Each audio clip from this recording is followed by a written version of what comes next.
La zona de juegos.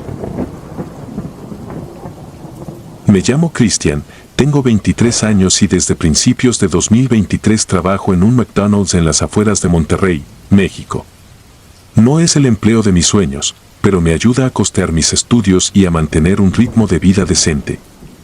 Trabajo principalmente en el turno nocturno, algo que al principio me pareció una oportunidad para estudiar durante el día, pero con el tiempo he descubierto que la noche en este lugar puede ser perturbadora, no por los clientes difíciles o el cansancio acumulado, sino por algo mucho más extraño que sucedió hace unos meses y que todavía me quita el sueño. Fue un viernes, casi al final de mi jornada. Eran cerca de las 11 de la noche y aunque a esa hora no solemos tener tantos clientes, aún aparecían algunas familias rezagadas, personas que salían tarde del trabajo o jóvenes que volvían de la fiesta y buscaban algo para comer. Nuestro McDonald's está abierto las 24 horas los fines de semana y por lo general, la afluencia baja considerablemente después de las 10. Sin embargo, ese día parecía haber un movimiento inusual de gente, sobre todo de familias con niños, lo cual me extrañó. Durante mi turno, suelo encargarme de varias tareas, atender la caja si hace falta, acomodar el inventario y, al final de la noche, limpiar la zona de juegos.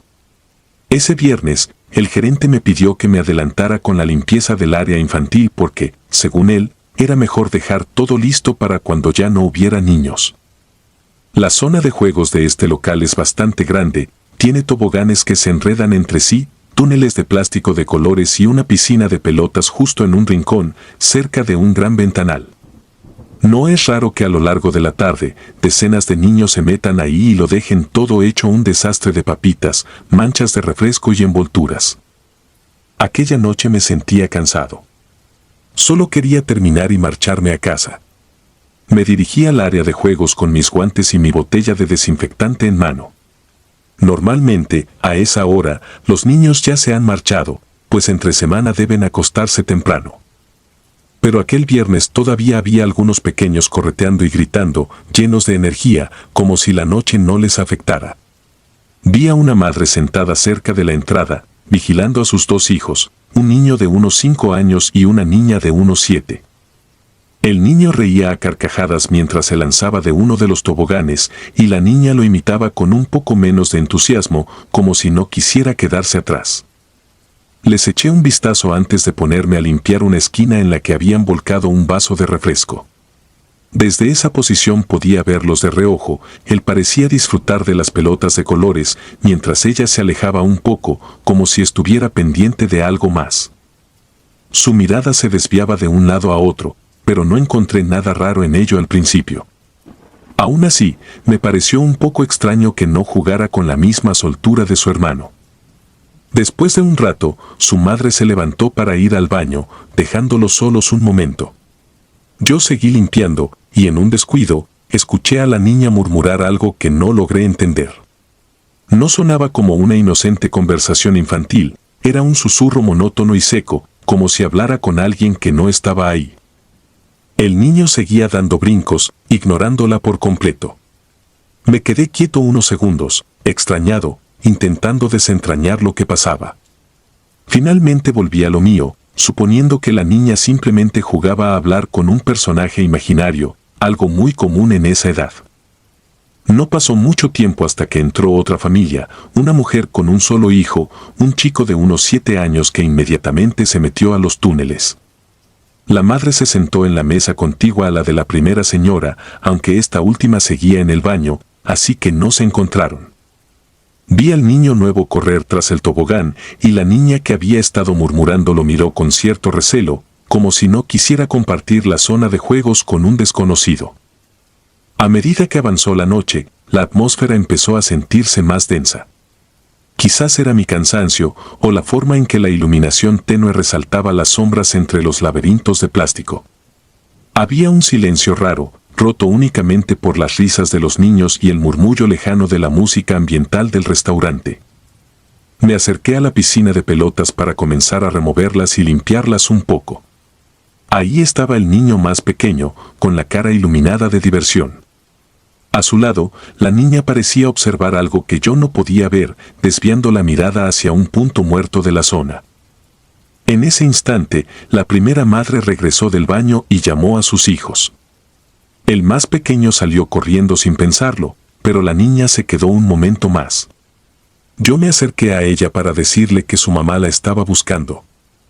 La niña se quedó viéndome con una expresión tan seria que me incomodó. Después alzó la mirada por encima de mi hombro, como si hubiera alguien detrás de mí, y luego salió rápidamente en dirección a su madre. Un escalofrío me recorrió la espalda, pero lo atribuí al cansancio y a mi propia sugestión. Cuando salieron, el ambiente pareció relajarse por un momento. Me quedé limpiando la piscina de pelotas, esperando a que el otro chico, el que había llegado más tarde, también se aburriera e insistiera a su mamá para irse.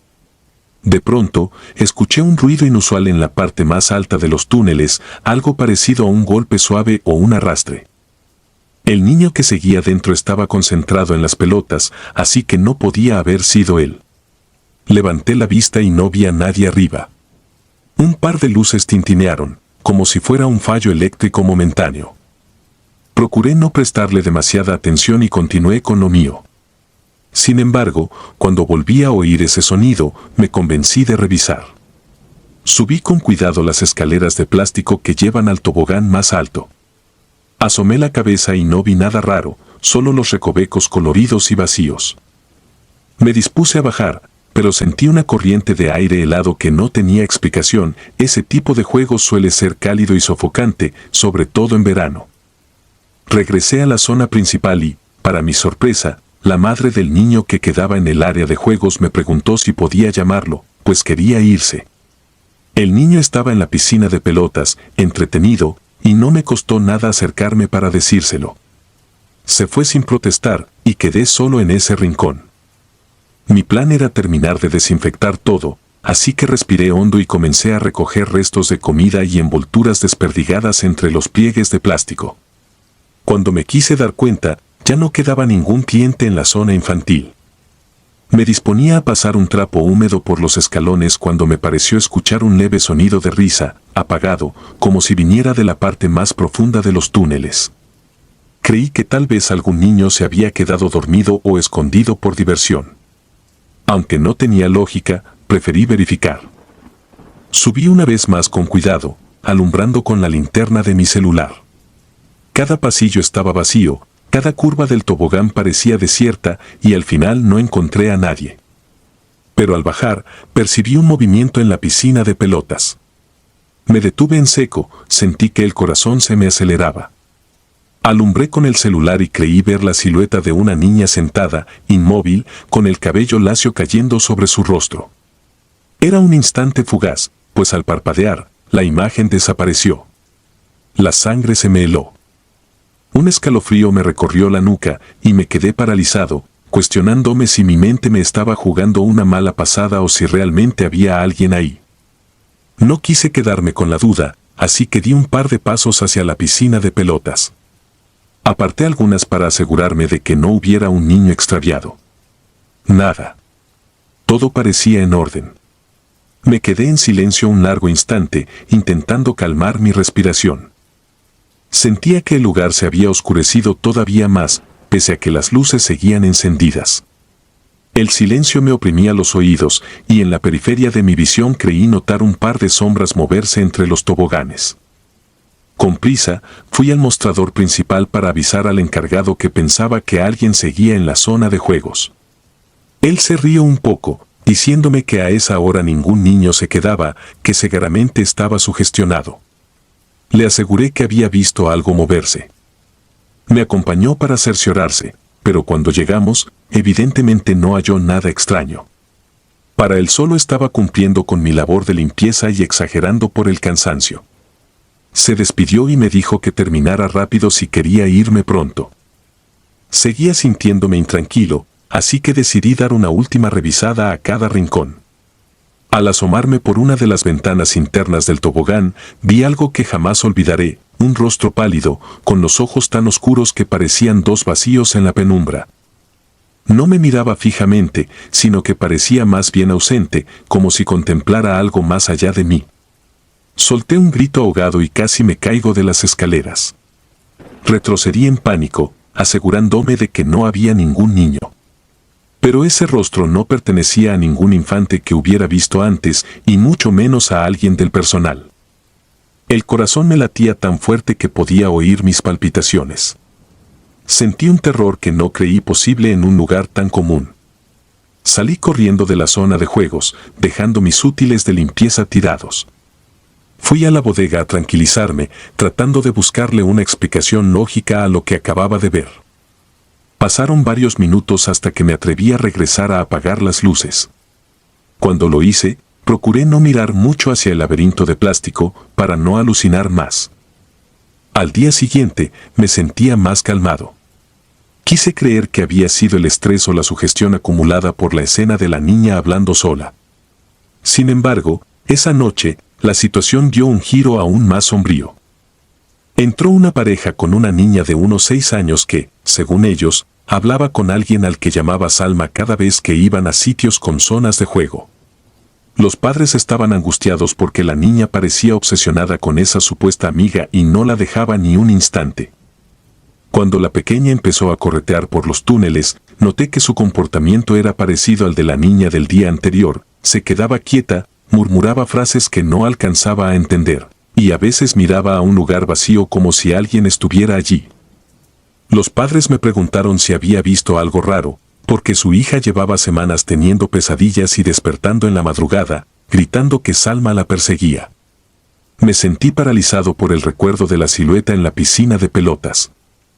Quise darles una explicación lógica, decirles que quizá era normal que muchos niños crean amigos imaginarios. Pero no pude. Había un nudo en mi garganta que me impedía fingir que todo era un juego infantil. Esa noche volví a ver la sombra en lo alto de los toboganes.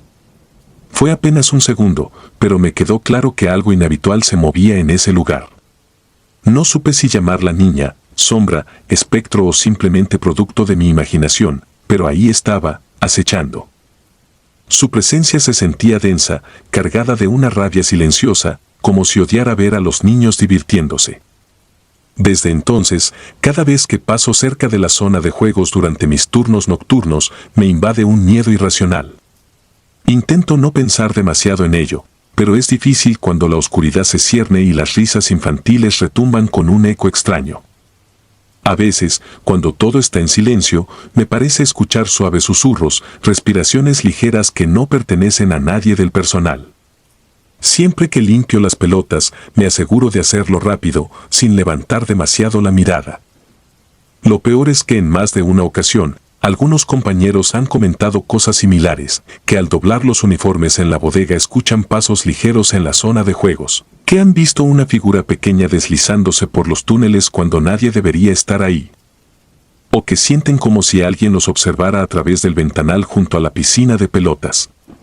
No lo hablamos abiertamente por miedo al ridículo, pero se nota la tensión cuando el local se queda casi vacío. He pensado en buscar otro trabajo, pero no es sencillo. Mientras tanto, cada noche que me toca quedarme hasta tarde, me preparo psicológicamente para ignorar ruidos y sombras.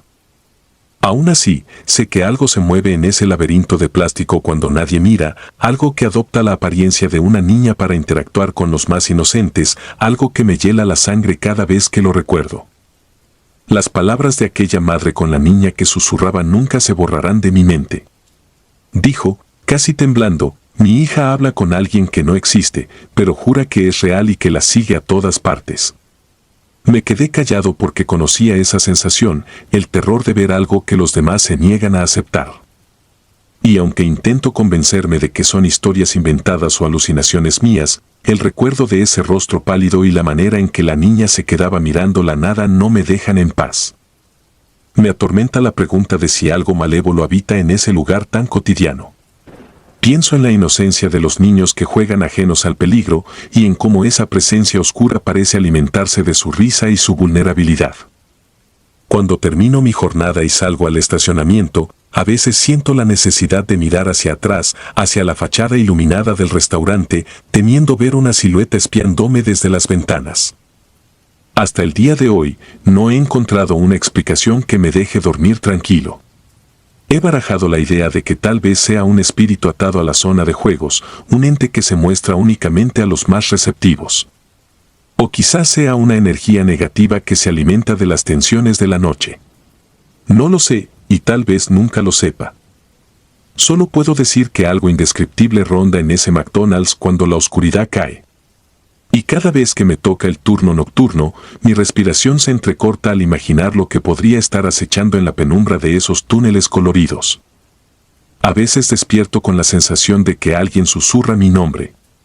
Miro alrededor y no hay nadie. Me quedo con el corazón acelerado, recordando el rostro que vi, los niños que hablaban solos y el sonido suave de algo arrastrándose por las superficies de plástico. No sé si algún día podré superar por completo este temor, pero estoy seguro de que esa noche, cuando percibí la silueta en la piscina de pelotas, me topé con algo que no se limita al plano de lo racional. Trabajo aquí porque necesito el dinero, pero cada jornada es un desafío contra mis propios nervios. Al final, siempre acabo preguntándome, ¿quién o qué está jugando en la zona infantil cuando las luces se apagan? Prefiero no saber la respuesta. El turno nocturno se ha convertido en una especie de pesadilla recurrente y por más que intento sacudírmela al volver a casa, el eco de esas risas inexplicables permanece adherido a mí, recordándome que a veces, los lugares más comunes pueden encerrar los horrores más insospechados. Turno de noche. Me llamo Ignacio, tengo 24 años y estudio Administración de Empresas en Lima, Perú. Empecé a trabajar en un McDonald's que queda cerca de mi universidad a mediados de 2023, con la esperanza de ganar algo de dinero para cubrir mis gastos y, de paso, aprovechar las mañanas y tardes para adelantar tareas y estudiar. Al principio, todo parecía sencillo, horarios nocturnos, poca afluencia de clientes y un ritmo que me permitía repasar mis apuntes en los ratos muertos. Nunca imaginé que ese turno tranquilo se convertiría en la peor pesadilla de mi vida. Durante las primeras semanas, mi rutina era casi mecánica. Llegaba a las 11 de la noche, marcaba mi entrada, me ponía mi uniforme y me ubicaba en la sección de autoservicio. A esa hora, la mayoría de la gente prefiere estar en casa, así que era común pasar varios minutos sin atender a nadie. En esas pausas, me entretenía releyendo apuntes o conversando con alguno de mis compañeros. Éramos un grupo pequeño, solo 4 o 5 personas cubríamos el turno nocturno, así que resultaba sencillo conocernos bien y darnos una mano cuando uno de nosotros necesitaba un respiro. Sin embargo, algo extraño comenzó a ocurrir una noche de septiembre, cerca de la medianoche. Estaba atendiendo la ventanilla para autos, revisando el sistema de pedidos, cuando un auto bastante deteriorado se detuvo frente a mí. Dentro, alcancé a ver el rostro de una mujer de unos 40 y tantos años, con el cabello desaliñado y un gesto inexpresivo en la cara. Me saludó con un tono casi afable, pero había algo perturbador en su mirada, como si estuviera ausente y al mismo tiempo demasiado atenta a cada uno de mis movimientos. Pidió una hamburguesa sencilla y papas grandes. Mientras tomaba la orden, ella soltó un comentario inesperado: «Tienes una voz muy cálida». Me pareció curioso, aunque no lo sentí ofensivo. Le sonreí por cortesía y completé el pedido. Cuando se lo entregué, me deseó una buena noche y se fue. No le di mayor importancia, pensando que solo sería una clienta peculiar. A partir de ese momento, empecé a verla con mucha más frecuencia de la que me resultaba cómoda. Llegaba casi siempre a la misma hora, pidiendo lo mismo o variando un poco, pero lo más inquietante era la fijación que mostraba. Sin importar cuántas personas hubiera, siempre exigía que fuera yo quien la atendiera. Mis compañeros se burlaban al principio, insinuando que había conseguido una clienta fiel. Sin embargo, con el paso de los días, las bromas se fueron apagando y en su lugar surgió un ambiente de incomodidad general, porque todos percibían la tensión cuando esa mujer aparecía. Su insistencia avanzaba con comentarios cada vez más invasivos, diciéndome que le gustaban mis ojos, que notaba algo especial en mí. Nunca alcé la voz ni la traté mal, pero sí intentaba mantener la charla en lo estrictamente necesario. Yo creía que quizá pasaba por algún problema emocional o que simplemente buscaba atención. Aún así, había algo en su modo de hablar que me ponía la piel de gallina. Sus halagos se volvían extraños, mezclando palabras suaves con una mirada tan penetrante que era imposible sostenerla por mucho tiempo. Me aterraba sentir que, detrás de esa supuesta amabilidad, había una obsesión creciente. Mis compañeros empezaron a notar mi nerviosismo y, para ayudarme, en ocasiones tomaban ellos mismos el autoservicio, con la excusa de que yo estaba en la cocina o en el lobby. Cuando ella asomaba su rostro y veía que no era yo quien atendía, se quedaba mirando fijamente a la persona en ventanilla, sin pronunciar palabra, hasta que me asomaba o salía a saludarla de mala gana. Después de mucho insistir, hacía su pedido. Siempre lo mismo, hamburguesa sencilla con papas grandes y, al final, soltaba una sonrisa forzada y se marchaba lentamente, como esperando que yo corriera tras ella. Con el pasar de los días, me costaba disimular mi temor. No estaba acostumbrado a lidiar con una acosadora. Hubo un viernes en que me tocaba salir más temprano, cerca de las 2 de la mañana. Habíamos tenido un día pesado y me dejaron ir antes para descansar. Mientras salía por la puerta trasera del local, la vi estacionada casi al final del pasaje. Me observaba en silencio, como si llevara buen rato esperándome. Tragué saliva y fingí no verla. Preferí caminar rápido hasta la avenida principal, donde solía tomar un taxi para volver a casa. Sin embargo, no di ni 20 pasos cuando sentí el ruido de su motor a mi espalda. Al voltear, comprobé que me seguía a baja velocidad, sin decir nada. Solo sus faros iluminaban la calle. Me armé de valor, le hice un ademán con la mano para que me dejara en paz y corrí hacia la avenida. Ella continuó observándome. No tuve el coraje de enfrentarla, lo único que deseaba era huir. Un par de semanas después, mis compañeros se esforzaron por cubrirme a la hora de la salida, acompañándome hasta el paradero o pidiendo un taxi de aplicación. Parecía que la historia no pasaría a mayores, porque ella dejó de aparecer durante un tiempo. Me sentí aliviado, convencido de que se había cansado de esta obsesión. Pero esa calma duró poco. A mediados de octubre, reapareció.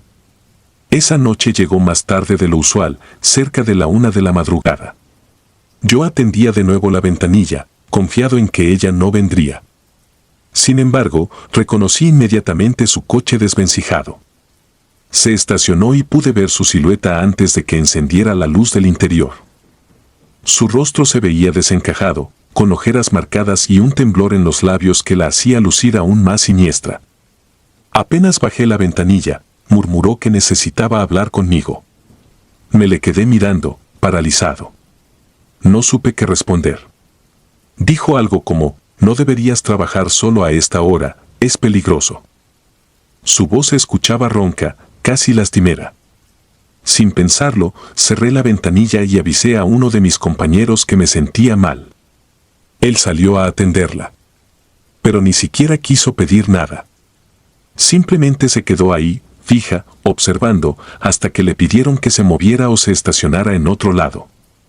Finalmente, retrocedió y se fue. Esa madrugada, al terminar mi turno, me estremecí al encontrarla junto a mi auto en el estacionamiento de empleados. Me estaba esperando con un cigarro en la mano y una expresión entre furia y desesperación. Sin mediar palabra, dio un paso hacia mí, intentando sujetarme del brazo. Me soltó frases desconectadas, hablaba de querer protegerme, de que debíamos irnos juntos a otro lugar. Su forma de articular esas palabras fue tan confusa que tuve miedo de que estuviera bajo la influencia de algo o sencillamente había perdido la cordura. Yo me zafé de su agarre y corrí a avisar al guardia de seguridad del local. Al salir de nuevo con él, la mujer ya se había marchado. Después de ese incidente, los supervisores me aconsejaron denunciar. Fui a la comisaría cercana, conté lo ocurrido y me recomendaron solicitar una orden de restricción. Presenté mi testimonio, expliqué que ella se aparecía por el local y me seguía. Aún así, la policía me advirtió que si no sabíamos su nombre ni teníamos más detalles, poco podían hacer hasta que ocurriera algo más grave. La impotencia de sentirme desprotegido me resultaba insoportable, pero al menos mis compañeros estaban pendientes de mí. Cuando aparecía su auto, se las ingeniaban para que yo no tuviera que mirarla. Sin embargo, sentía que la protección que me ofrecían era frágil y temporal. El verdadero infierno comenzó la noche en que me tocó cerrar el local por mi cuenta. Mis compañeros se habían ido temprano. Solo quedábamos el guardia y yo, terminando de acomodar algunos insumos. Eran las 3 de la mañana cuando me despedí y caminé hacia mi coche. Noté un silencio sepulcral en los alrededores y la brisa fría de Lima me helaba los huesos. En cuanto abrí la puerta del auto, una figura surgió de entre las sombras. Era ella, con el mismo rostro carente de expresión y la mirada desorbitada. Intentó bloquearme el paso, balbuceando que no podía dejarla. Sentí pánico puro y la aparté bruscamente para encerrarme dentro de mi coche. Arranqué y salí del estacionamiento a toda prisa. Por el retrovisor, vi cómo se quedaba de pie en medio del asfalto, iluminada por las luces rojas de mi automóvil. Los días siguientes, no fue a buscarme. Pensé que quizás por fin se había dado por vencida. Me equivoqué. A la semana, durante un sábado con relativamente más clientes, la situación dio un giro que todavía hoy me retuerce el estómago de terror. Alrededor de la 1:30, un auto chocó contra un poste cercano al McDonald's. El impacto fue fuerte y salimos corriendo a ver si podíamos ayudar. Me sorprendió notar que era el mismo vehículo desvencijado. La mujer estaba inconsciente en el asiento del conductor, mientras el motor seguía echando humo. Entre mi jefe y yo tratamos de auxiliarla, pero el golpe había sido fatal. Falleció en el lugar antes de que llegara la ambulancia. Fue una de las escenas más duras que viví. Regresé a casa con un sentimiento encontrado. Me aliviaba pensar que la persecución al fin terminaría, aunque me dolía presenciar una muerte tan violenta, especialmente la de alguien que, por muy perturbada que estuviera, seguía siendo una persona. Pasaron los meses y, con terapia y el apoyo de mi familia, logré retomar mi vida casi con normalidad. Me costó volver al turno nocturno, pero no tenía opción. Necesitaba el dinero y no podía darme el lujo de renunciar. En diciembre, aproximadamente 2 meses después del accidente, estaba haciendo un inventario en la zona de la ventanilla de autoservicio, cuando sentí un olor a cigarro muy penetrante. Miré hacia afuera y la vi. O al menos eso creí. La misma silueta, la misma postura rígida, la misma chaqueta oscura que usaba las últimas noches que la vi con vida. Parpadeé varias veces, pensando que estaba alucinando. En ese instante, sonó el timbre que avisaba la llegada de un coche, pero no había nadie en la pantalla de pedidos. Sentía un nudo en el estómago y el corazón agitado. Me asomé muy lentamente por la ventanilla y no había nada. Solo la noche silenciosa y los reflectores amarillentos sobre el estacionamiento. Me repetí que eran los nervios, el cansancio, el recuerdo traumático. Pero esa sensación helada en la espalda no se iba. Decidí caminar hasta la puerta principal y, mientras avanzaba, escuché un susurro que repitió mi nombre. El mismo tono de voz que me perseguía en mis peores pesadillas. Me detuve en seco, revisé detrás de las paredes y en los rincones del pasillo, sin encontrar a nadie. Toqué mi pecho, sentía mi corazón a punto de estallar. No podía ser real. Desde esa noche, las apariciones se volvieron recurrentes. Algunas veces, en el reflejo de las ventanas, distinguía una forma difusa detrás de mí. Otras, escuchaba pasos ligeros en el estacionamiento cuando estaba vacío. En varias ocasiones, noté la silueta de alguien encorvado en una esquina, como si aguardara a que me acercara. Jamás tuve el valor de hacerlo. Trataba de convencerme de que todo era producto del estrés y del trauma. Sin embargo, cada detalle repetía fielmente su esencia: el olor a cigarro, el cabello desaliñado, la sonrisa ausente. Una madrugada, el guardia y yo vimos claramente la figura de una mujer parada a un costado de la puerta de emergencias. Le pregunté al guardia si veía lo mismo que yo. Me respondió con un gesto de horror y asentó sin pronunciar palabra. Salimos con linternas, y en cuanto iluminamos aquella zona, ya no había nadie. Ni siquiera marcas de pisadas o alguna señal de que hubiera estado una persona ahí. Ambos regresamos pálidos y callados, porque sabíamos que aquello no tenía una explicación lógica. La última vez que sentí su presencia fue a mediados de enero. Había terminado de limpiar el mostrador y me preparaba para irme. Eran casi las 4 de la mañana y debía cerrar con llave la puerta posterior. Cuando crucé el umbral, noté que alguien estaba detrás de mí. Sentí una mano helada rozando mi hombro. Me giré con el corazón encogido y vi, fugazmente, dos ojos inyectados en una especie de desesperación que solo podría describir como un rencor arraigado. Todo ocurrió en un segundo, las luces parpadearon y la figura se difuminó en la penumbra. Desde ese día, no he vuelto a verla. Pero cada vez que me toca el turno nocturno, revivo el pánico de aquellas semanas. Sigo sin encontrar una razón convincente. Me he preguntado si, en vida, ella cargaba con un dolor tan profundo que se aferró incluso después de morir. Quizás su obsesión se transformó en algo imposible de romper. Es una conjetura que, por más descabellada que suene, me atormenta cada vez que cierro los ojos y recuerdo su rostro. Hoy, cuando reviso en mi mente todo lo ocurrido, siento un escalofrío que me recorre la columna. Es cierto que el turno nocturno me permitió compaginar estudio y trabajo, pero me dejó una marca que jamás podré borrar. A veces, al terminar mi jornada, me quedo quieto unos instantes frente a la puerta de salida, observando la oscuridad de la calle con una mezcla de cautela y terror. Espero, con el corazón acelerado, no volver a cruzarme con esa mirada gélida que me hacía sentir vulnerable y atrapado. No sé si algún día comprenderé por qué sigue apareciéndose, si es que de verdad es ella o algún recuerdo distorsionado por mi subconsciente. Sin embargo, estoy seguro de una cosa, la muerte no siempre pone fin a las obsesiones. A veces, lo que queda en la penumbra puede resultar más aterrador que cualquier encuentro con un ser vivo. Cuando cae la noche y el local se sumerge en ese silencio opresivo, percibo que, en algún rincón, su presencia acecha, imperturbable, esperando el instante perfecto para recordar que, en la oscuridad, los lazos rotos no siempre se desvanecen.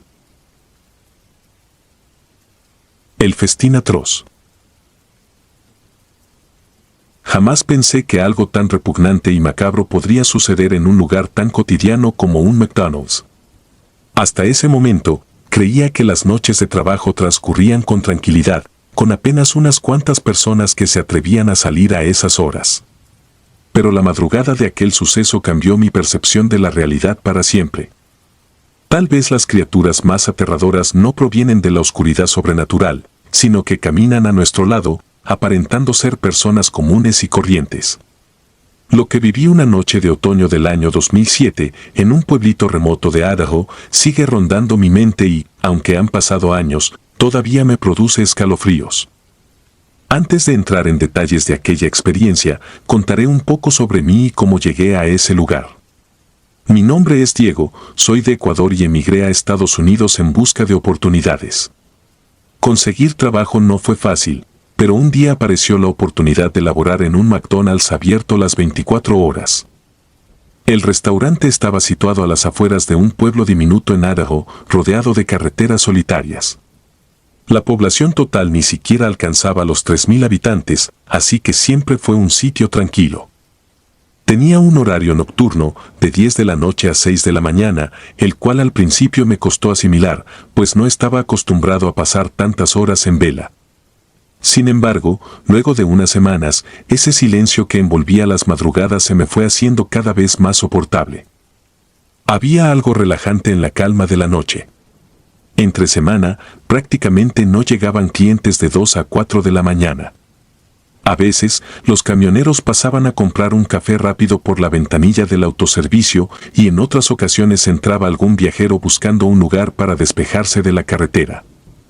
Por lo general, éramos 4 empleados en el turno nocturno, yo, Rebeca en la cocina, Franco en la caja y un gerente que rotaba según los días, aunque la mayor parte del tiempo era el señor Duval, un tipo ya mayor que supervisaba todo.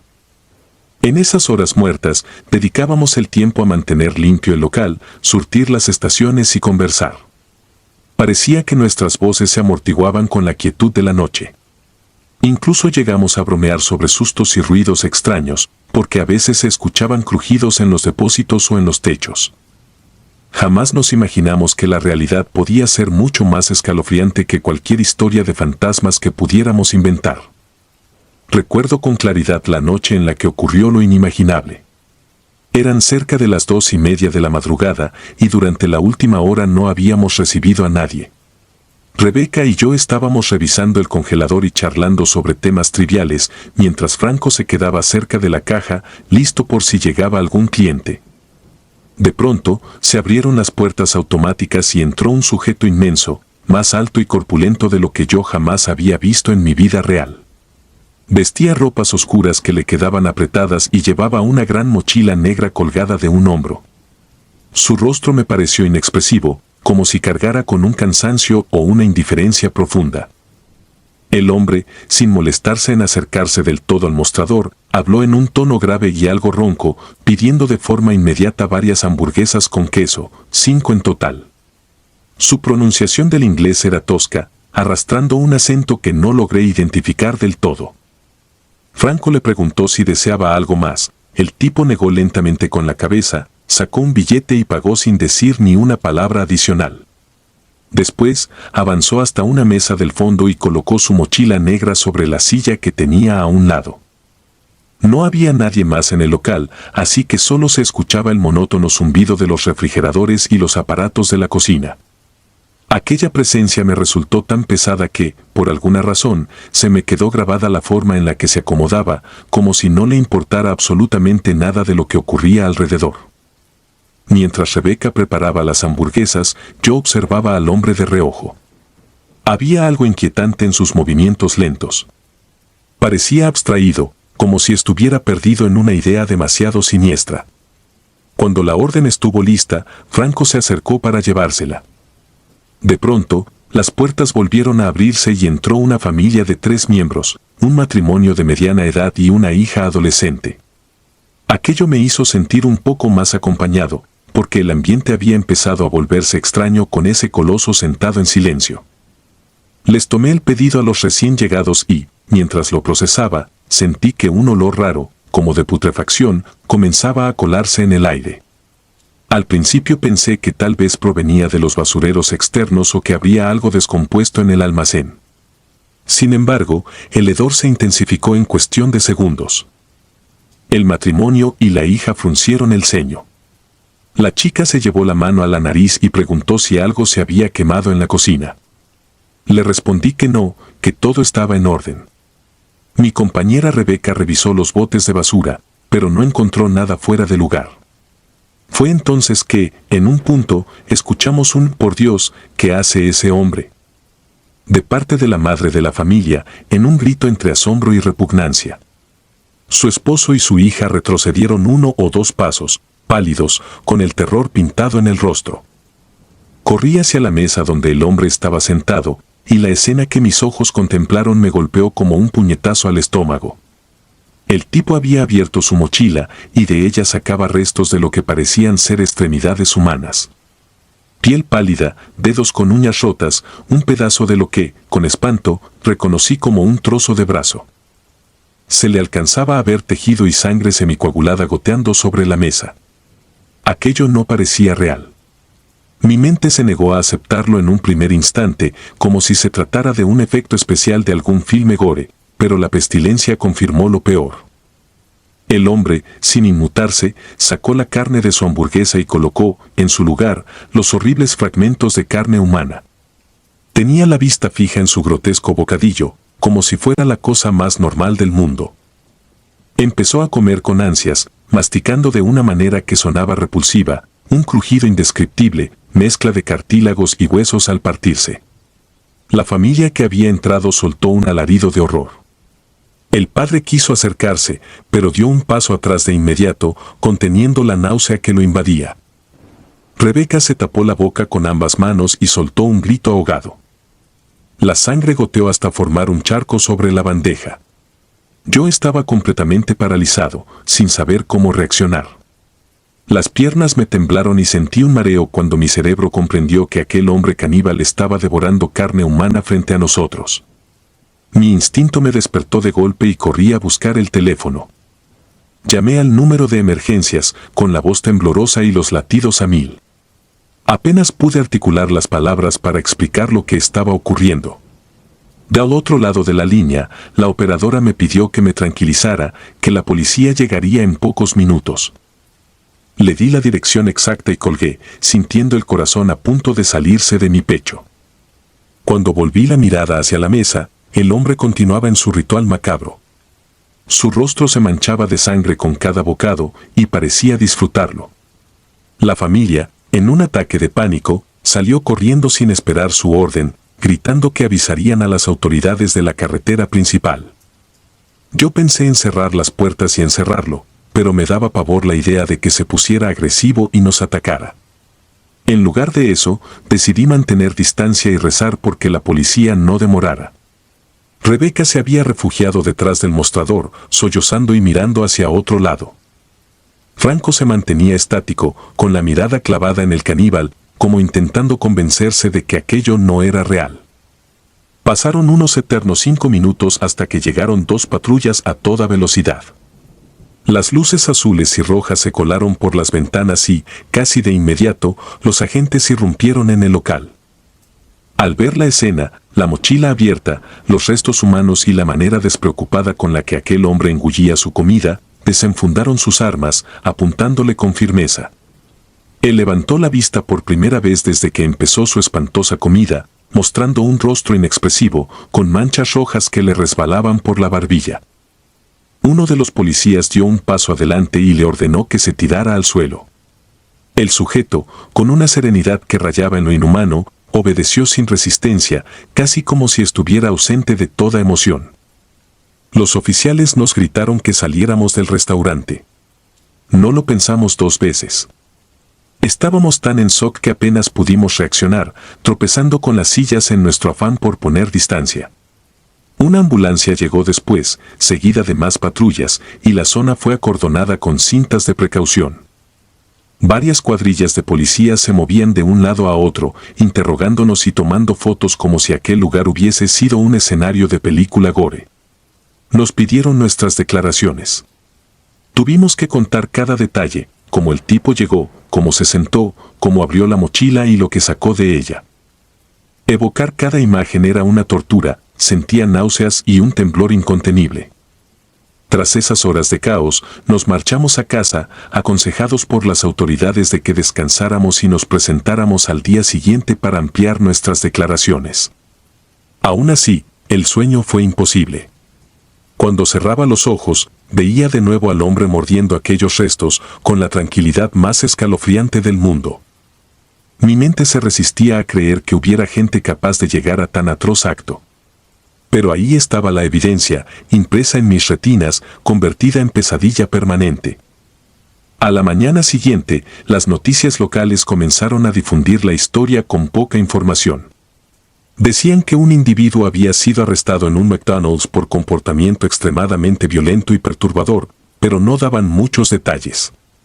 Tardaron varios días en confirmar públicamente la naturaleza real de lo que había sucedido. Cuando finalmente se reveló, los periodistas describían a aquel hombre como un asesino en serie con antecedentes criminales que, al parecer, había cazado a varios transeúntes y vagabundos en distintas regiones antes de llegar a nuestro pequeño pueblo. Sus declaraciones fueron tan impactantes que ni siquiera quisieron transmitirlas completas por televisión. Sin embargo, trascendió que la policía encontró más restos humanos en su casa y que el propio individuo confesó, de una manera lúgubre, haber preparado sus propios ingredientes en más de una ocasión. El restaurante cerró por varios días. Nadie tenía ánimos de volver y el pueblo entero comenzó a mirarnos con una mezcla de lástima y horror. Fue un golpe devastador para el negocio y para nuestras mentes. Sentía un nudo permanente en el pecho al recordar el olor pútrido que impregnó el lugar, la sangre escurriendo por las manos de aquel monstruo y el terror en los rostros de la familia que estuvo presente. Cuando finalmente reabrió, la atmósfera ya no era la misma. Había clientes curiosos, morbosos incluso, que iban solo para ver el sitio donde ocurrió tan espantosa escena. Otros habituales dejaron de ir, temerosos de revivir esa sensación de náusea y pesadilla. A mí me tomó semanas retomar la rutina. Me temblaban las manos cada vez que alguien se acercaba al mostrador con una mochila y el olor de la carne a la parrilla me perturbaba mucho más de lo que puedo explicar. Cada noche, la imagen volvía a mi mente. No se trataba solo de presenciar la locura de un hombre, sino de descubrir que las peores pesadillas no siempre vienen de fantasmas, demonios o entes irreales. A veces se esconden en el corazón de personas que lucen comunes, que pueden llegar a lugares como McDonald's y sentarse tranquilamente, esperando la oportunidad de cometer actos inimaginables. Han pasado varios años desde esa noche, pero el recuerdo no se borra. Cada vez que percibo un olor que me recuerda mínimamente a carne en mal estado, siento punzadas de ansiedad. Sé que no se me olvidará jamás la forma en que aquel criminal introducía los dedos ensangrentados dentro de su hamburguesa, como si fuera un ingrediente más, sin mostrar asco o remordimiento alguno. Comprendí que nunca llegaremos a saber realmente con quién nos sentamos, con quién compartimos un espacio o a quien le vendemos una hamburguesa un martes a las 3 de la mañana. Aprendí que los monstruos auténticos no siempre se esconden en la oscuridad de los cuentos de terror, sino que habitan aquí, entre nosotros, con una frialdad que desafía toda lógica. Esa noche marcó mi vida y la de mis compañeros. Nos hizo entender la fragilidad de la calma y la realidad quebradiza de nuestras rutinas. Aunque después de mucho tiempo regresé a un horario diurno y dejé de trabajar en aquel lugar, la cicatriz psicológica permanece. A veces dudo de cada persona que entra a un restaurante. Miro las mochilas con recelo. Me pregunto qué horrores pueden caber dentro de ellas. Y, en noches de insomnio, me aterra pensar que, tal vez, algún día me cruce con otro de esos seres sin conciencia, sin empatía, sin rastro de humanidad. Con el paso de los años, logré seguir adelante. Conseguí otro empleo. Me mudé a un sitio más concurrido y puse distancia entre esa experiencia y mi vida actual. Sin embargo, ningún nuevo paisaje borra de todo el trauma. Me siento con la obligación de contar esta historia para que la gente sepa que el peligro a veces nace en la mente pervertida de alguien que aparenta ser un cliente más. Hoy puedo afirmar, con una mezcla de miedo y resignación, que la noche puede ser engañosamente serena, pero la auténtica pesadilla puede irrumpir en cualquier momento. Solo espero no volver a encontrarme con algo semejante jamás. No descansa. Me llamo Carlos Velázquez y lo que voy a compartir aquí es la experiencia más aterradora que he vivido. Tenía 20 años cuando me sucedió, en 2017. Por aquel entonces cursaba la universidad de día y, para costear mis estudios, trabajaba por las noches en un McDonald's en las afueras de Dallas, Texas. Mis padres son de origen salvadoreño y se mudaron a este país muchos años antes de que yo naciera, buscando un mejor futuro. Por desgracia, la vida nunca ha sido sencilla, así que me veía obligado a equilibrar mis clases con un empleo de medio tiempo que, por un tema de horarios, terminaba siendo a altas horas de la noche. Jamás pensé que, en esas jornadas aparentemente tranquilas, experimentaría algo tan siniestro como lo que estoy a punto de relatar. Trabajar en el turno nocturno implicaba lidiar con muy pocos clientes presenciales, pues la mayoría solo pasaba por el autoservicio. Éramos 4 empleados, estaba yo y otros 3 compañeros con quienes me rotaba en distintas áreas, ya fuera atendiendo en la caja, cubriendo el autoservicio o limpiando el área de comedor. La rutina solía ser bastante monótona, la poca gente que venía a sentarse a comer a esas horas casi siempre eran jóvenes que salían de fiestas, camioneros o personas que trabajaban en turnos similares. Nos acostumbrábamos a la quietud, a la calma que se sentía en el local cuando el reloj marcaba las 2 o 3 de la mañana. Esa calma, sin embargo, iba a romperse una noche en la que descubrí que hay cosas más aterradoras que el cansancio o los clientes molestos. Aquella noche en particular, recuerdo que apenas había un par de personas cenando en una mesa cercana a las ventanas. A mi lado en el mostrador se encontraba una compañera, mientras los otros 2 se alternaban entre el área de limpieza y la ventanilla de autoservicio. Todo iba tan tranquilo que hacía sentir a uno como si el tiempo corriera lento. Estaba mirando el reloj, que marcaba casi las 2 de la madrugada, cuando noté que entró alguien por la puerta principal. Era un muchacho, quizá de unos 22 o 23 años, con la ropa visiblemente sucia y rota. Se veía con la mirada apagada y la piel pálida, como si estuviera enfermo o fuera de sí. Al verlo, mi primer pensamiento fue que tal vez había consumido alguna sustancia, aunque también me cruzó la idea de que podía ser un vagabundo en un mal estado de salud. No dijo nada y se dirigió sin titubear hacia el baño, que era de uso mixto. Por aquel entonces no había códigos de acceso como en otros lugares, así que cualquier persona podía entrar libremente. Cuando lo vi desaparecer tras la puerta del baño, mi instinto me indicó que era buena idea informar a uno de mis compañeros. No se trataba de juzgar al desconocido, pero teníamos la instrucción de vigilar a quienes podían estar en situación de calle, sobre todo si mostraban conductas extrañas. Si se volvían agresivos o perturbaban a los demás clientes, nosotros debíamos pedirles que salieran y si la situación escalaba, llamar a la policía. Sin embargo, ese chico no había dicho una sola palabra, ni siquiera había pedido comida. Pasaron varios minutos. Yo seguía atendiendo a las contadas personas que entraban. A eso de las 2:30, me di cuenta de que el individuo no había salido del baño. Me resultó intrigante, pues no tenía sentido permanecer allí tanto tiempo. Le comenté a mi compañera, oye, ¿no crees que lleva demasiado rato ese muchacho en el baño? Ella levantó los hombros y sugirió que quizá estaba durmiendo o consumiendo algo más allá dentro. Llamamos a uno de los chicos que estaba limpiando mesas y le pedimos que estuviera pendiente. Pero en ese momento no nos atrevimos a irrumpir, parte de mí temía que reaccionara de forma violenta y no quería buscar problemas. Transcurrió casi otra media hora sin que tuviéramos noticias del chico. El restaurante se vació por completo, salvo por nosotros 4 que trabajábamos allí. Estaba a punto de acercarme a la puerta del baño para ver si todo estaba bien, cuando de pronto lo vi salir. Su rostro lucía aún más pálido, casi gris. Caminaba con lentitud, como si apenas pudiera sostenerse sobre sus piernas. Fue hasta la mesa más alejada del comedor y se sentó sin pedir nada de comer, sin hablar con nadie. Enseguida noté que sus manos temblaban y su mirada estaba clavada en la nada. Decidí no molestarlo. Al fin y al cabo, mientras no perturbara a los demás, no teníamos razón para expulsarlo. Unos minutos después me tocó a mí salir del mostrador para limpiar las mesas. Me acerqué a la zona donde él se había sentado, pero cuando estuve a unos pasos oí un leve sollozo. No quise voltear de inmediato, un escalofrío me recorrió la espalda. El llanto era tan suave que parecía surgir de un rincón oscuro. Me di la vuelta con precaución, y lo vi con la cabeza gacha, cubriéndose el rostro con las manos.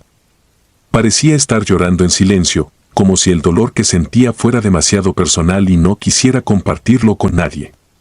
Opté por retroceder, no quería interrumpirlo ni hacerlo sentir incómodo. Me apresuré a regresar al mostrador y le comenté a mi compañera que lo había escuchado llorar. Ella levantó la vista y me respondió, ¿estás seguro? Desde aquí no veo a nadie en esa mesa. Me giré de inmediato para mirar hacia ese rincón y, sorprendentemente, el joven ya no estaba ahí. La mesa estaba impecable, como si nadie la hubiera tocado. No entendía cómo había salido tan rápido, apenas me había demorado unos segundos en caminar de vuelta al mostrador. Me quedé con un nudo en la garganta, pero pensé que tal vez el chico se había movido a otra parte o que, simplemente, se había ido sin que yo lo notara. El ambiente se sentía raro, como si el aire se hubiese vuelto más pesado. Seguí con mis labores, intentando sacudirme esa sensación extraña. Al cabo de un rato, escuchamos el grito de una de mis compañeras que había ido a limpiar el baño de clientes. Corrimos hasta allí y la encontramos en la entrada, con la mano tapándose la boca y una expresión de terror en los ojos. Cuando miré dentro, el horror me paralizó. El mismo chico que yo había visto unos instantes antes yacía en el piso, inerte, en medio de un charco de sangre. Se había hecho un corte profundo en la muñeca izquierda y no mostraba signos de vida.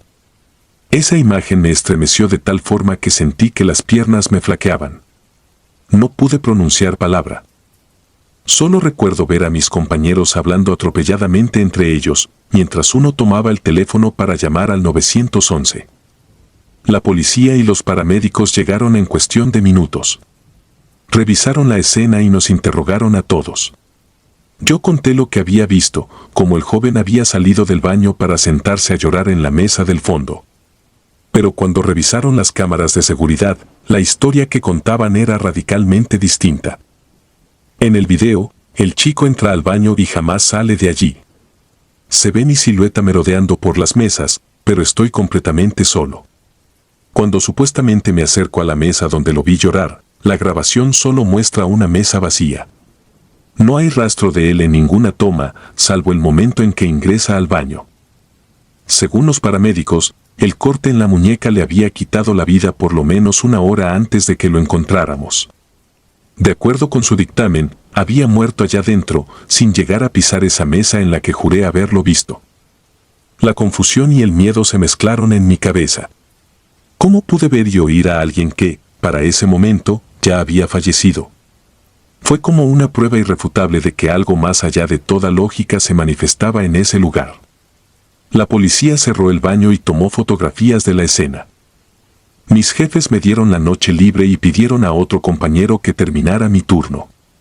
Aún recuerdo la tensión en el aire, la forma en que mis manos temblaban mientras sacaba mis cosas del casillero. Esa noche casi no pude dormir, la imagen del cuerpo del chico en el piso y el inexplicable hecho de haberlo visto caminando con vida por la sala de comedor me perseguían cada vez que cerraba los ojos.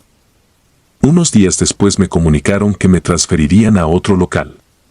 Lo agradecí, aunque esa decisión estaba más ligada a cuestiones de personal que a mis miedos, pero de todos modos sentí alivio de alejarme de ese McDonald's.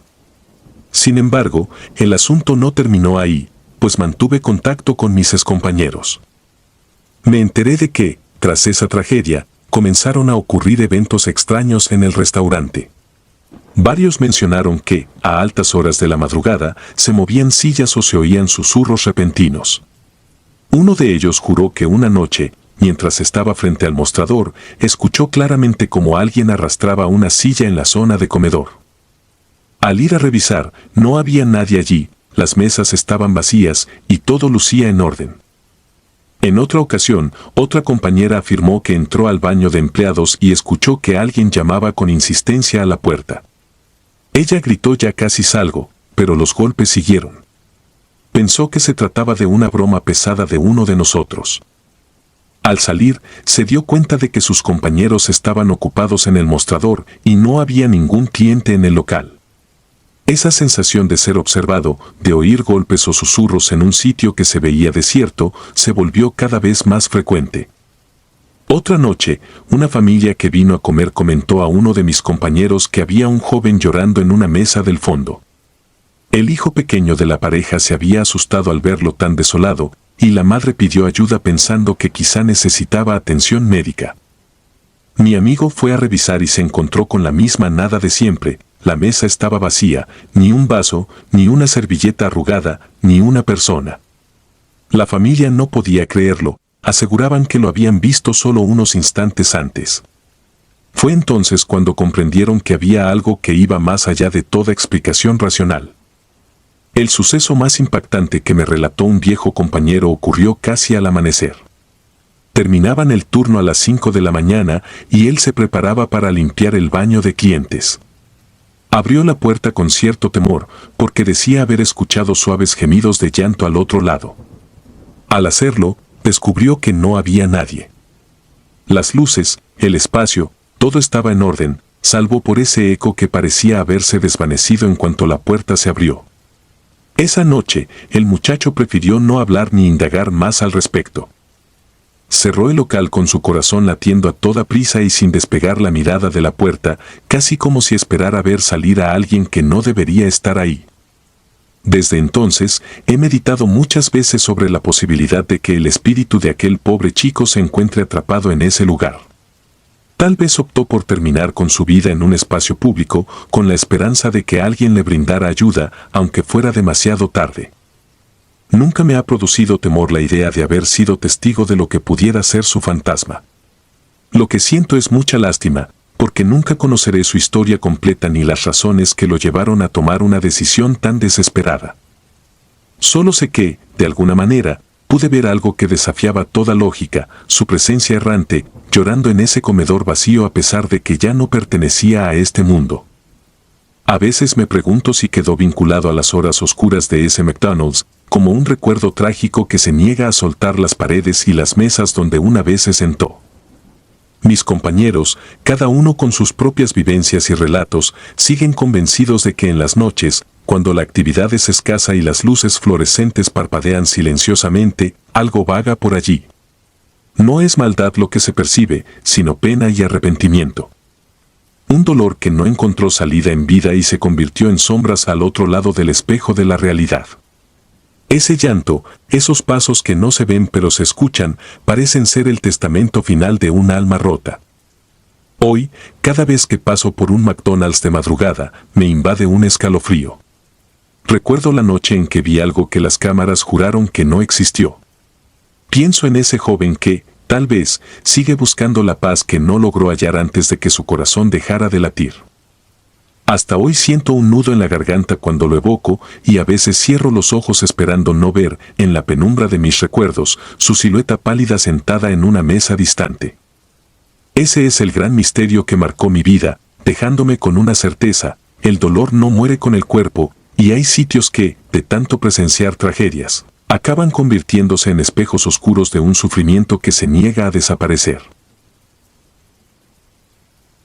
Servicio macabro. Prefiero no revelar mi nombre ni muchos detalles personales, porque aún hoy me estremezco al recordar lo que sucedió. Esta experiencia ocurrió en 2019 en la ciudad de Tijuana y han pasado ya 3 años desde entonces. Sin embargo, el miedo y la culpa me persiguen cada noche, negándose a abandonarme. A veces me despierto sudando, con la respiración entrecortada, recordando cada sensación de aquella terrible noche. En ese momento no me di cuenta de lo que estaba a punto de presenciar. Jamás imaginé que pedir un combo de hamburguesa y papas en el autoservicio de un McDonald's me dejaría marcado de por vida. Aquel año vivía solo, en una pequeña habitación rentada cerca de la frontera. Tenía un trabajo que me exigía muchas horas de oficina y, tras largas jornadas, solía regresar tarde a casa. Mi rutina era bastante monótona. Salía de la oficina casi siempre cerca de las 10 de la noche y manejaba con hambre, cansancio y la única motivación de llegar a descansar. Esa noche en particular, después de un día extenuante, recordé que no había nada de comida en mi refrigerador y pensé en detenerme en algún lugar para llevar algo a casa. No quería sentarme en un restaurante ni demorar mucho tiempo, así que la opción rápida era el autoservicio de un local de comida rápida. Vi el enorme letrero de McDonald's iluminado a la distancia y decidí entrar.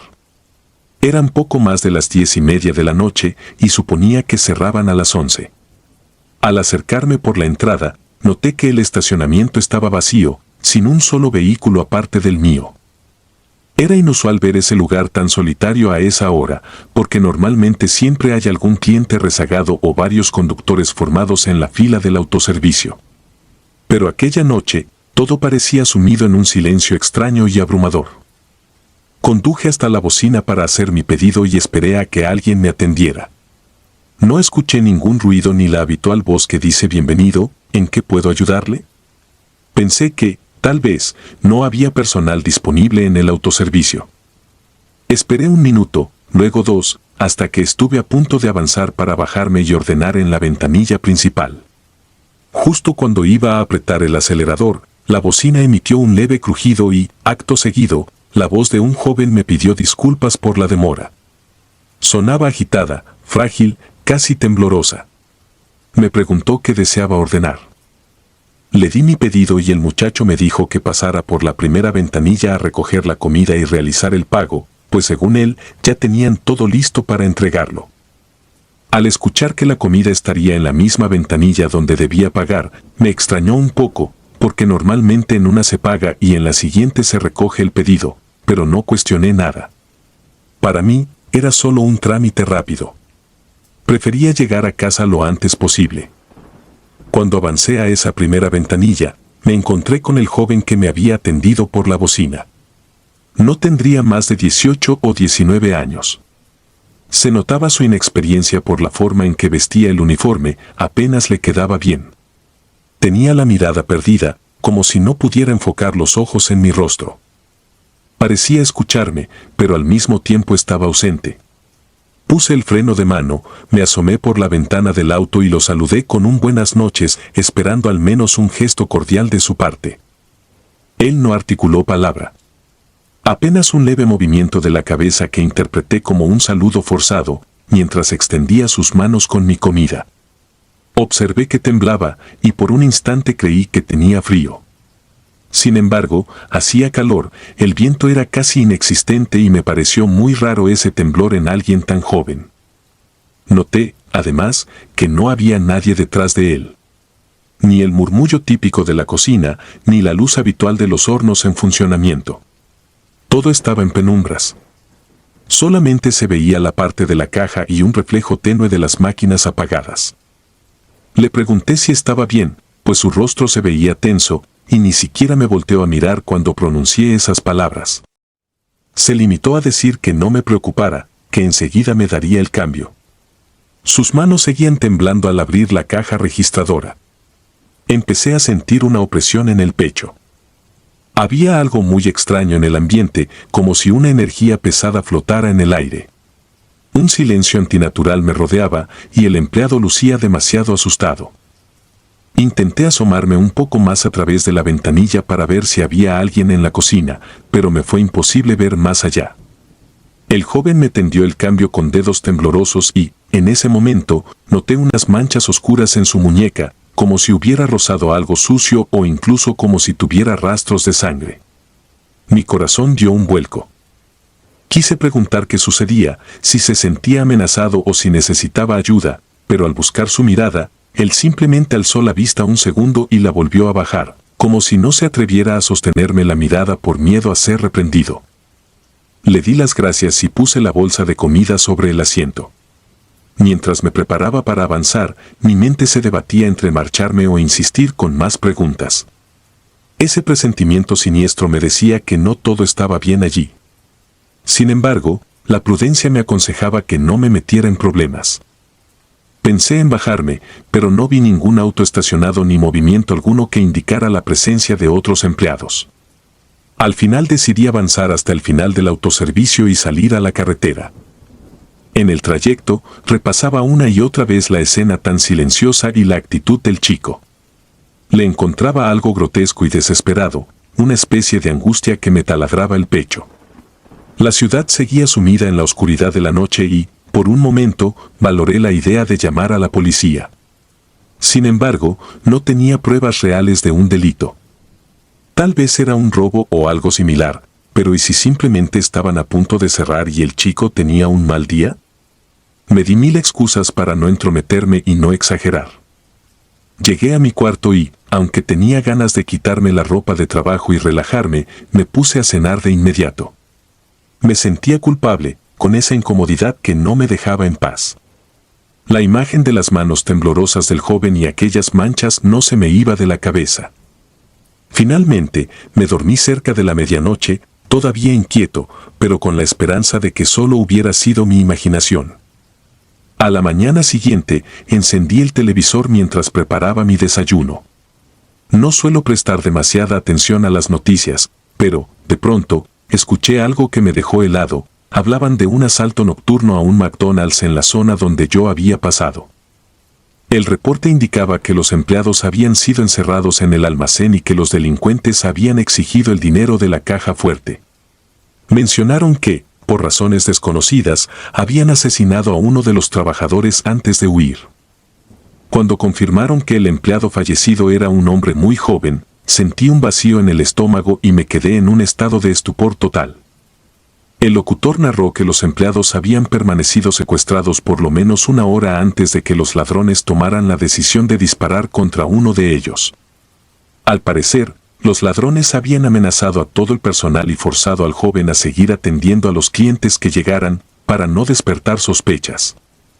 Un escalofrío me recorrió el cuerpo al imaginar que, en ese preciso momento, mientras recibía mi pago y entregaba mi comida, el chico probablemente estaba bajo la mira de un arma. Recordé su mirada, su gesto desesperado, sus manos. Sentí una punzada de culpabilidad casi insoportable. Estaba seguro de que algo andaba mal, pero lo ignoré por miedo o desconfianza. De haber llamado a las autoridades, a lo mejor las cosas habrían sido distintas. Me pregunté si esa breve atención por la ventanilla ocurrió mientras otro de los delincuentes lo apuntaba por detrás. Quizá por eso su voz era temblorosa y su mirada pedía auxilio de una manera que, en ese instante, no supe interpretar. Esa culpa me ha acompañado desde entonces. Durante meses, tuve pesadillas recurrentes. Me veía a mí mismo en el auto, recibiendo la bolsa de comida, y al joven mirándome con ojos que gritaban auxilio. Después, escuchaba un disparo. Despertaba agitado, en medio de la noche, con ganas de gritar y pedir perdón. Me costaba conciliar el sueño otra vez, y me la pasaba dando vueltas, atormentado por la idea de que pude hacer algo para evitar esa tragedia. Intenté buscar información más detallada en los periódicos digitales, pero todo lo que encontré eran noticias breves: asalto con violencia en restaurante de comida rápida, joven empleado resulta asesinado, delincuentes huyen con el dinero de la caja fuerte. Casi ninguna nota mencionaba el testimonio de algún cliente presente, y yo no quise acercarme a la policía ni a nadie para confesar que estuve allí. Sentía pánico de que me cuestionaran, que me juzgaran por no haber actuado. El tiempo pasó, pero el recuerdo no se desvaneció. Incluso ahora, cada vez que paso por un autoservicio, me viene a la mente aquella noche. Casi siempre opto por estacionarme y entrar al lugar si quiero comprar algo. Necesito ver a las personas que me atienden, asegurarme de que estén a salvo, de que no haya nada sospechoso a su alrededor. Mis amigos y familiares cercanos ignoran los detalles de esta historia, solo saben que viví un suceso traumático relacionado con un asalto. Yo no doy más explicaciones, pero lo cierto es que me aterra pensar en lo fácil que es ignorar a alguien que clama ayuda sin palabras. Durante los primeros meses posteriores al suceso, probé terapias de sueño y medicamentos para mitigar la ansiedad. Nada me libró de los remordimientos. Por la noche, cuando cierro los ojos, me parece escuchar de nuevo la voz temblorosa del joven pidiéndome mi orden, como si cada palabra intentara ser una súplica muda para que entendiera la gravedad de la situación. En esas pesadillas, yo no le ayudo, me quedo mirando sin hacer nada, hasta que un disparo rompe el silencio. Entonces despierto con un sobresalto, empapado de sudor frío. He pensado 1000 veces en cómo habría reaccionado otra persona en mi lugar. Tal vez alguien con más agallas habría notado de inmediato lo que ocurría y habría llamado a la policía. A lo mejor alguien más atento habría entendido esa desesperación en sus ojos. Pero yo no lo hice. A veces me repito que los criminales eran violentos y que quizá habría sido peor si me metía, porque podrían haber tomado represalias contra todos los empleados. Sin embargo, en mi fuero interno siento que, al menos, habría dado una oportunidad para salvar a aquel joven. Ya han pasado 3 años desde aquella noche y el recuerdo sigue tan vívido como si hubiese ocurrido ayer. A veces me pregunto si algún día podré superarlo por completo. He pensado en escribir una carta anónima dirigida a los familiares de la víctima para disculparme con ellos, aunque ni siquiera me conozcan. Me gustaría explicarles que no alcancé a comprender a tiempo lo que pasaba y que de verdad lo siento. Sin embargo, no estoy seguro de si eso aliviaría mi conciencia o solo les reabriría una herida que seguramente aún sangra. Lo que sí puedo hacer es compartir mi experiencia con otras personas para que, tal vez, aprendan a tomar atención a las señales. Nunca sabemos cuándo alguien puede estar pidiendo ayuda de manera silenciosa. Un temblor en la voz, una mirada esquiva, la ausencia de movimientos en un lugar que debería estar lleno de ruido y actividad. A veces, esos detalles insignificantes pueden alertarnos de algo terrible que está por suceder o que ya está sucediendo. He optado por el anonimato porque la culpa es un peso que prefiero cargar en solitario, sin la mirada de reproche de los demás. Sé que algunos me juzgarían por no haber actuado, y tal vez tendrían razón al hacerlo. Otros, en cambio, podrían pensar que hice lo correcto al no arriesgar mi vida, pero jamás podré convencerse de la verdad absoluta. Me queda únicamente la certeza de que un inocente murió esa noche y que, de algún modo, yo estuve allí presenciando sus últimos momentos. Incluso ahora, mientras escribo esto, mis manos sudan y mi corazón se acelera. Vuelvo a sentir la pesadez de aquel silencio en el restaurante, el eco de aquella voz que parecía suplicar. El terror no siempre viene de la penumbra o de criaturas sobrenaturales. A veces se manifiesta en la cotidianidad, en un negocio común, en la mirada de alguien atrapado en una pesadilla criminal. Ese miedo que inunda y paraliza, esa certeza de que algo espantoso ocurre justo delante de nosotros y, sin embargo, no sabemos reaccionar o no queremos hacerlo. He aprendido que el verdadero horror puede surgir en lugares aparentemente inofensivos y transformarlos en escenas macabras que nos persiguen durante años. Un restaurante de comida rápida a punto de cerrar, un empleado que tiembla, un silencio antinatural. Esa clase de recuerdos no se esfuman con facilidad, ni tampoco la angustia de saber que, quizá, en ese momento, pude haber marcado la diferencia. Espero que mi relato sirva de advertencia. Cuando noten algo fuera de lugar, no lo ignoren por simple comodidad o miedo a equivocarse. Puede que su intervención, incluso si parece exagerada, sea la última esperanza de quien pide auxilio sin palabras. Yo nunca volveré a ser la misma persona después de esa noche, y aunque me pese admitirlo, esa culpa es también parte de mi castigo. Tal vez algún día logre perdonarme. Mientras tanto, comparto estos recuerdos con la esperanza de que mi experiencia, por aterradora que sea, ayude a que otros estén más alerta. Que no sea solo un relato sin consecuencias, sino una lección sobre lo peligroso que resulta subestimar el instinto que nos advierte de algo funesto. Les ruego que si alguna vez se encuentran en una situación semejante, escuchen ese presentimiento y actúen. Porque el silencio y la inacción pueden costar la vida de alguien y dejarnos sumergidos en un remordimiento que se arraiga en el alma, sin soltarnos jamás. En mi caso, todo comenzó con un pedido de hamburguesa y terminó en una pesadilla que revivió día tras día. Y así es como finaliza mi testimonio, marcado por la culpa, el miedo y la irrevocable certeza de que hay horrores aún peores que las historias ficticias.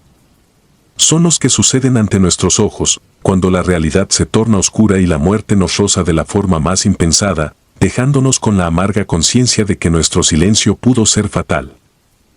Si disfrutas de los relatos, te invitamos a apoyarnos con un like y un comentario, ya que eso nos ayuda muchísimo. Además, si aún no estás suscrito o suscrita, te animamos a formar parte de la comunidad del terror. Muchas gracias por escucharnos y por tu apoyo.